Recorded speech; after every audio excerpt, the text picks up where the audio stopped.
Well, Simone, thank you so much for making time to talk with me today. I've spent some time reading some of your posts and writing online and on LinkedIn and elsewhere. I'm really intrigued to have a conversation with you. My pleasure. So the first question I read you had a piece on Polybius last week talking about the use cases in hospitality for reality capture technology. You know, what we're calling Metaverse. I saw a number of use cases that you described that are similar or analogous to what we're seeing in a lot of other industries, which was terrific to see. Wanted to ask you, are there use cases that you think are unique to the hospitality industry and that maybe are only enabled by reality capture technology? Yeah, so let's say that the main application of the Metaverse, extended reality, you call it as you like, right? We agreed on the Metaverse, but it's really just a semantic thing. Right. But I would say that the majority of the applications, especially the ones that have some kind of, real life applications, are in industrial metaverse. So wherever the metaverse is used as a tool, and this can be anything from automotive to fashion and designing and prototyping and so forth, right? Mm-hmm. So in that case, it's probably where I see the majority of applications, but it's still just a tool. Right? Today is the metaverse. Yesterday was the internet. Before that, it was something else, and tomorrow it will be something else again. When it comes to hospitality, I think there is something that is unique, and that is the fact that you can actually create experiences that do not exist in real life. And this can be anything from complete virtual reality, immersive experiences. It could be something as crazy as creating something that doesn't really exist in real life, or just digital twinning and so forth. Up until the use of, for example, extended reality in destinations to make these destinations better in a way. And I was talking to another person before you, and we were talking about the use of, for example, extended reality in street art, so that artists can go on some rundown areas in a city and come up with this super interesting pieces of street art that can be only seen in augmented reality. So basically, you need to point a mobile phone or tablet, and that is something that is unique to travel and to hospitality, because it's still part of the experience you live in a destination. The only problem to me is that right now, the majority of the metaverse application in the space are focusing on pre-visualization, what we call pre-visualization, meaning creating, for example, a digital twin of a hotel room so that guests can experience the room before they buy it. Mm-hmm. And that, to me, that's probably the worst possible use of the metaverse, because it's coming to the metaverse with a Web 2 attitude. And basically, the only thing you're doing is you're using a tool that is VR, but you're using it as a website, pretty much. Okay, and but I can understand it to a certain extent that, especially when it comes to travel, players, they want to have some level of realism, and in that case, there is this whole conversation going on about the fact that the metaverse is not realistic yet. But that is, to me, is not completely understanding what the metaverse can do, because it's not only a question of recreating a realistic space. We have we got virtual tours for that. It's creating something that is unique to the experience, and something that cannot be lived outside of the metaverse. And again, this could be an additional source of revenue, because basically you're giving a service that doesn't exist in real life, And it can also be a way, and this is very, very close to me, it could be a way to make the whole industry a little less snobby, if you will. Travel is pretty much anti-democratic. It's expensive. Not everyone will be able to travel. You got people with limited mobility and so forth. And the metaverse can give of course, a watered down version of the experience, but still an experience. So if you this is a long answer, but the short answer is what is unique in the metaverse in the travel space, and that is the ability to create tourism experiences that do not exist in real life. So that's really interesting, and something that we've been thinking about. So in the Middle East and North Africa region, which is the focus of our study, tourism is an immensely important and big industry. It's I saw some statistics: $250 billion in 2022, projected to $400 billion in 2032, and it's especially important for the countries that don't have the export of oil and gas as a driver of their economy. Given what you're describing, I'll call it virtual experiences, virtual tourism, can you foresee that eroding in-person tourism, or fueling it because people get a taste and then they say, oh, I've seen it virtually, now I want to go there in person? Or let me tell you a story that I think it's the same story I use every time, because to me it fits perfectly. So when we did the first experiment with Polybius, right? So I'm from Rome, Italy, right? And I moved outside of Italy for several years, and I just came back a couple of years ago. And when we did it, I really wanted to do it in my town, in my city. And so I invited the president of the Italian Hotel Association, right? He's a friend, and he said, yeah, sure, I'm going to come and say a few words. And he told this story that really resonated with me. And this was about the internet, but it's basically something you can apply to the metaverse as well.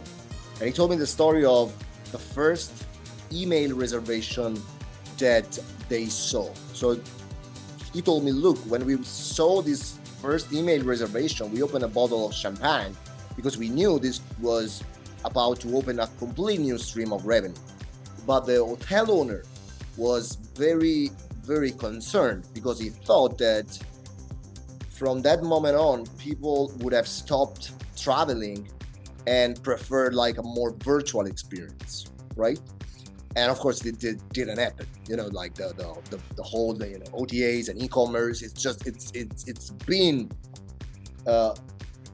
possible because of the internet. Now with the metaverse, it's exactly the same thing. And the funny thing is that basically we're using exactly the same narrative. And that is, the question that you're asking me, I got it a billion times. But it's if you go back, you see this every single time a new technology is implemented. Okay, you can go back even to Plato. I said, look, the Plato was. I wrote something the other day. I said Plato was a technophobic too, because when he the invention of writing for Plato was blasphemy, because I said, okay, now we will not remember things. We can go back and look at things that we wrote.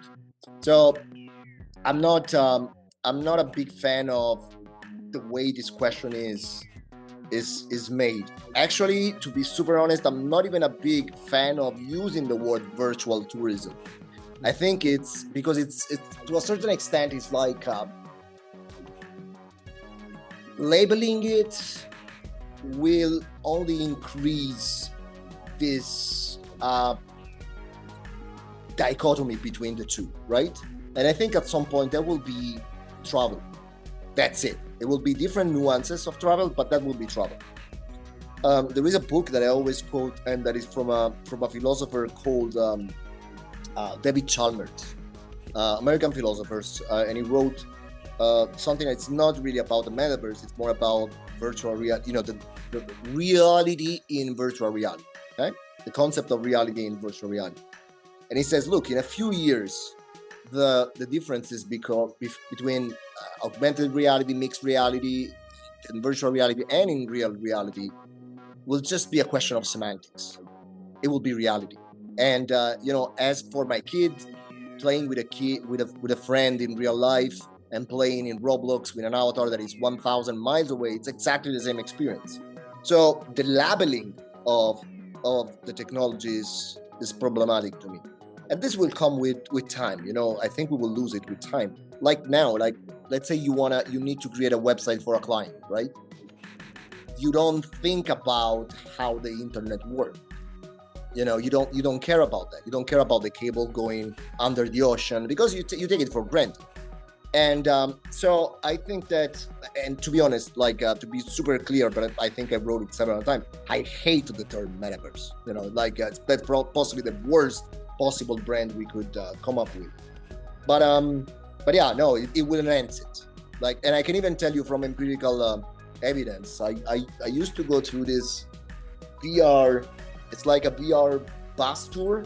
So basically, it's not even that well made, but it's pretty fun. You can just jump on a bus with your headset, and you can see cities you will not see any in different scenarios.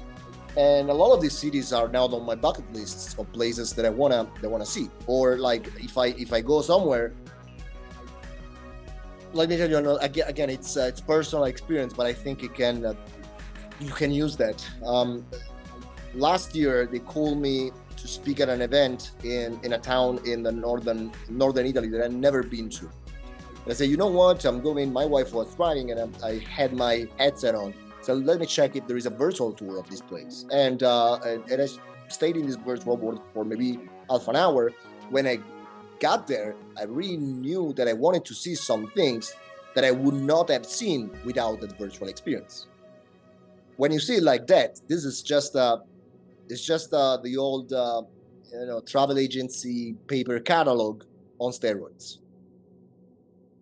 No, I really like that idea of it's not in-person tourism or virtual tourism, it's just tourism, right? I mean, 3 years of pandemic and how much we've used Zoom, I don't think of, when I have a meeting with somebody on Zoom, I don't think of it as a Zoom meeting. It's just a meeting.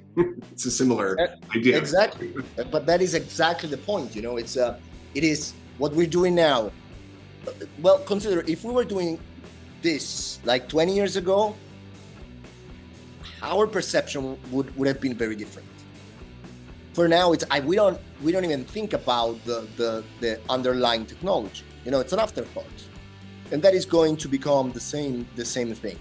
Now, in my mind, when and I've been working with all these beautiful people with Polybius for a few years now, so I can see all these different angles.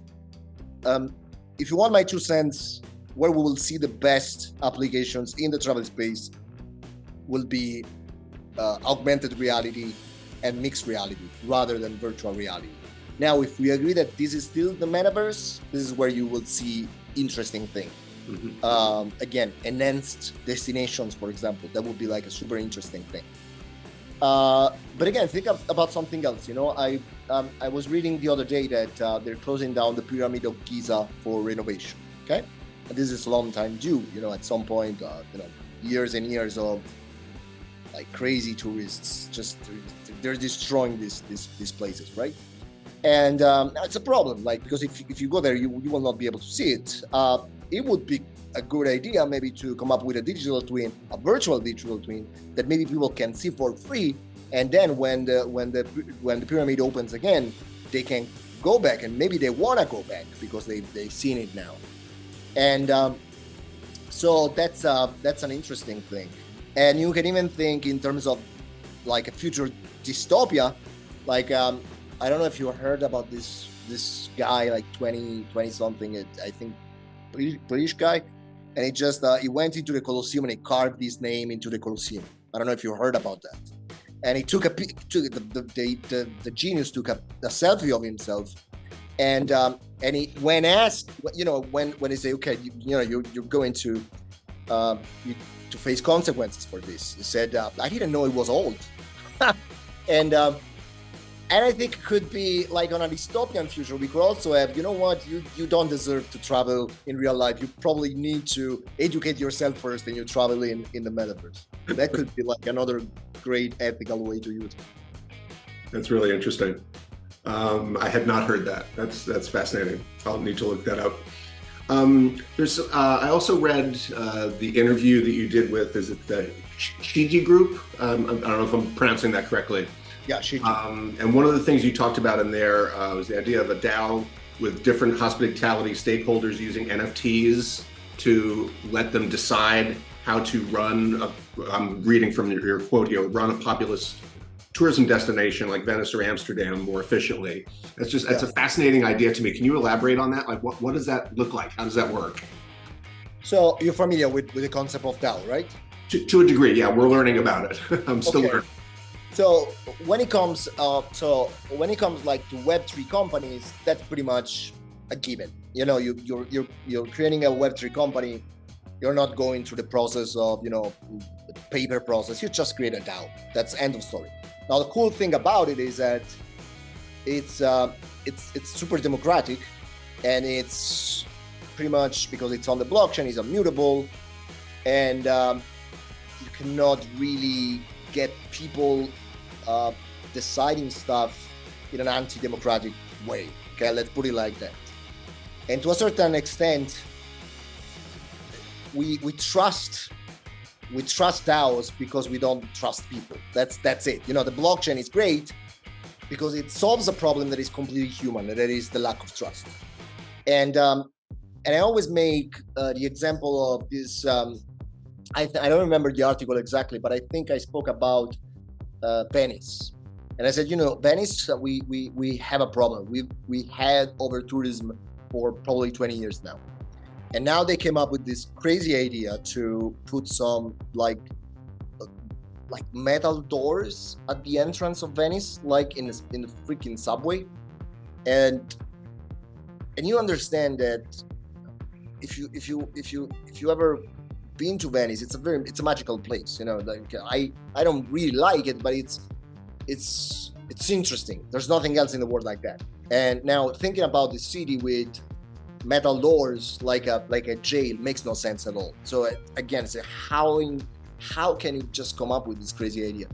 And to me, it would have made way more sense to give an NFT or a token, or call it what you like, to all the people, all the stakeholders involved. And this could be hotels and restaurants and bars. And whenever there's something that will affect so much the travel space, they should be able to vote in a way that is completely decentralized, that is completely democratic, and it's completely disconnected from the institution and the state, right? And in some cases, again, this is already the case. Rarely on the hospitality space.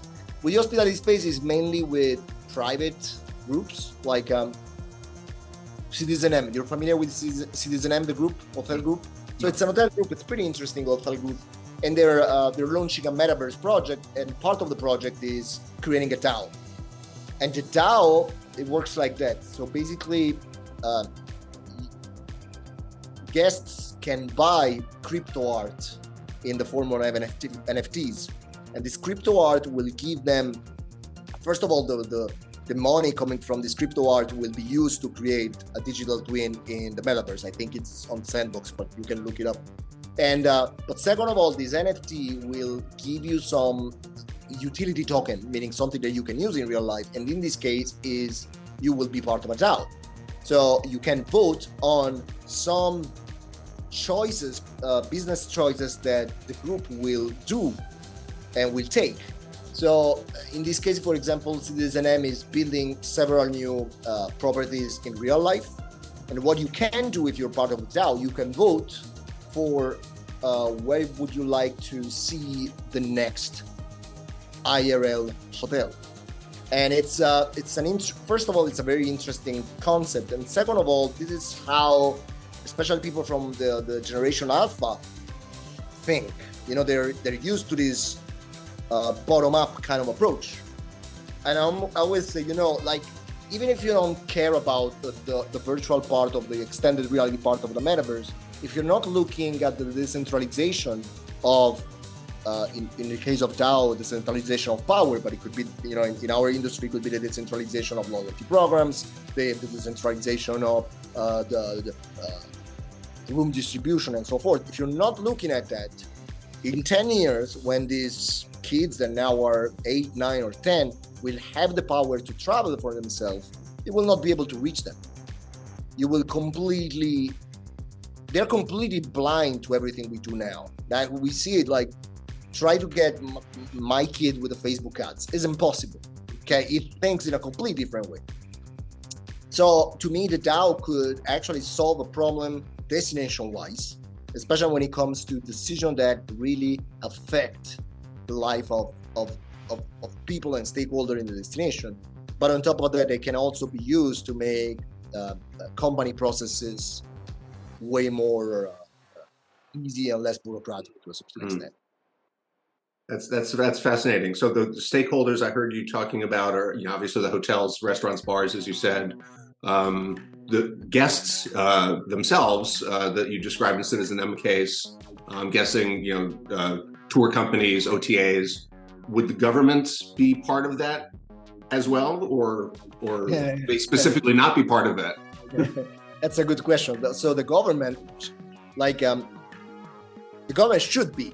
Like to me, that's the only possible way you can create a government. Okay, and I always make the example. Do you remember when Trump lost the election against Biden? And you remember that for a few weeks he kept talking on Twitter, writing on Twitter that the vote was rigged or whatever. And of course, I don't know the true story. Maybe he was right, maybe he was wrong. I don't know. He's continuing to say that 3 years later. Exactly. Okay. So I don't even want to get into that. But the fact is that if you moved something as simple as the voting system to a DAO, that all conversation will not be happening, and people will have again faith in the system. Because again, that is not something you can change. But we can see it and look, we see it every time we need to make sure that what we're getting is the real thing. For example, on the food industry, the use of blockchain is pretty mainstream, because with that you can actually see all the different stages of your steak, from what the cow was eating to the moment it's on your plate. I was checking out now Lavazza. It's an Italian brand of coffee. They moved everything to the blockchain, so I can see when I drink my espresso, I can see all the different steps of that coffee. Again, you see, for them it's an afterthought. It's just the blockchain is solving a problem. We're building a DAO because it's cool. We're building a DAO because it's solving a problem. Okay, so the government will be part of that? No way. There's no way in hell, because when you do that, you actually remove the main idea of the government, and that is why. I don't know if you ever heard about anarcho-capitalism. Do you know what anarcho-capitalism is all about? Yeah. Check it out. Okay, there's not much, but there's an amazing book. Probably I have it somewhere. I can send you a picture of that. But it's all about that. It's all about creating governments that are based on tech rather than based on humans. So you can actually you don't need to trust people for the process. You just need to trust people for decisions. But the process is pretty much clean, because everybody can see what is going on. So the optimist in me would say yes. The realist in me would say this will never happen. And as an example, you can see that, for example, cryptocurrency, they pretty much exist for the same reason, right? Now, all the speculation is coming from the Web 2 world, from people that want to use cryptocurrency to then make money, but transform this money into fiat money, real money. So it's a long story. But anyway, and if you look at that, you see that all the countries that are banning or limiting the use of cryptocurrencies, they're always countries that are very, very power-centric, oppressive states and so forth. So it makes total sense. Absolutely. No, that's really, really helpful. Thank you so much. I'm looking at the clock, and we're at time. I want to be respectful of your Yeah, sorry. I tend to because it's very interesting for me. So my answers are always very long. Sorry. No, this is extremely helpful and very grateful for your time. Thank you so much for talking with me today. If it's useful to you, I'm happy to make the recording available to you to share it with you. If you don't care, I won't bother, but I'll happy to share it to you if you like. Sure. Send me the link. Why not? Okay. Well, thank you so much. Have a great rest of your afternoon and evening. You too. Bye. Ciao. Bye-bye. Speak soon.